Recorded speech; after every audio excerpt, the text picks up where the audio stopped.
Halo semuanya, Assalamualaikum warahmatullahi wabarakatuh. Kenalin, aku Rara. Di sini aku akan membersamai kalian untuk belajar terkait membangun budaya organisasi. Nah, apa sih yang dimaksud dengan budaya organisasi?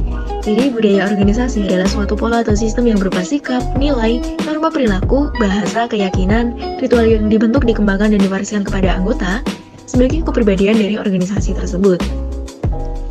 Lalu, hal yang dilakukan oleh budaya adalah yang pertama, fungsi budaya. Yang kedua, budaya menciptakan sebuah iklim. Yang ketiga, dimensi budaya yang etis. Yang keempat, budaya dan inovasi. Yang kelima, budaya sebagai suatu aset. Dan yang keenam adalah budaya sebagai sebuah kewajiban. Cara menciptakan budaya. Yang pertama, pendiri merekrut dan mempertahankan para pekerja yang berpendapat sama dengan mereka. Yang kedua, pendiri menanamkan dan mensosialisasikan cara mereka dalam berpikir terhadap para pekerja. Yang ketiga, perilaku dari pendiri mendorong para pekerja untuk mengidentifikasi dan menginternalisasikan keyakinan, nilai, dan asumsi dari pekerja. Ketika menciptakan sebuah budaya, maka harus mempertahankan budaya tersebut. Maka cara dalam mempertahankan budaya yaitu memberikan kepada para pekerja suatu rangkaian pengalaman yang sama.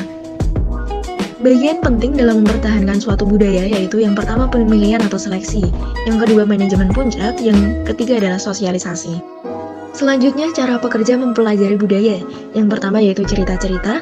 Cerita-cerita beredar melalui banyak organisasi, mengaitkan saat ini dan masa lalu dan melegitimasi praktik-praktik saat ini.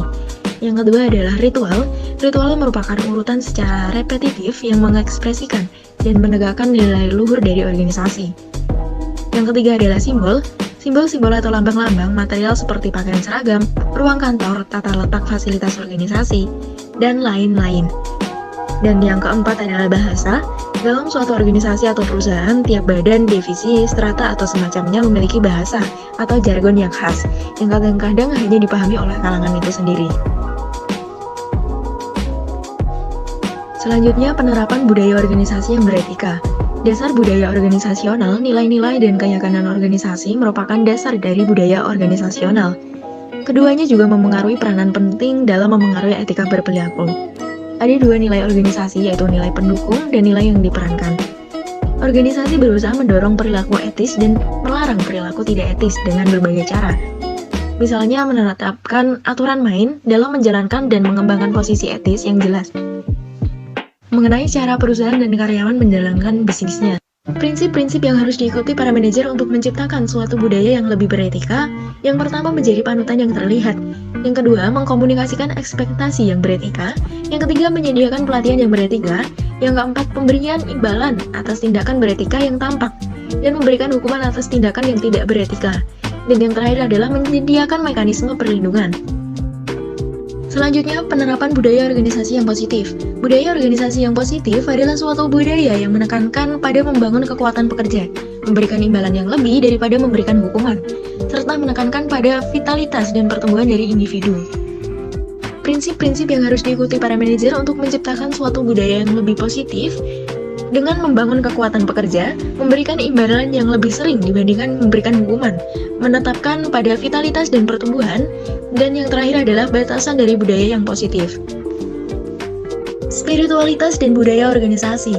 Kepemimpinan spiritual juga berusaha membangun suatu budaya organisasi berdasarkan cinta altruistik, di mana pemimpin dan pengikut sungguh saling perhatian, peduli, dan menghargai satu sama lain. Sehingga dari hal tersebut, menghasilkan rasa keanggotaan, merasa dipahami, dan dihargai.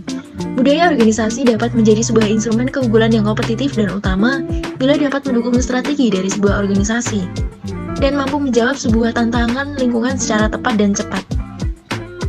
Karakteristik dari organisasi yang spiritual, yang pertama kebajikan, yang kedua kesadaran akan tujuan yang kuat, yang ketiga kepercayaan dan penghormatan, dan yang terakhir adalah sifat berpandangan terbuka. Demikianlah materi terkait membangun budaya organisasi. Bersama Rara, mari belajar terkait perilaku organisasi. Sekian dari Rara. Apabila ada kesalahan, Rara mohon maaf. Wassalamualaikum warahmatullahi wabarakatuh.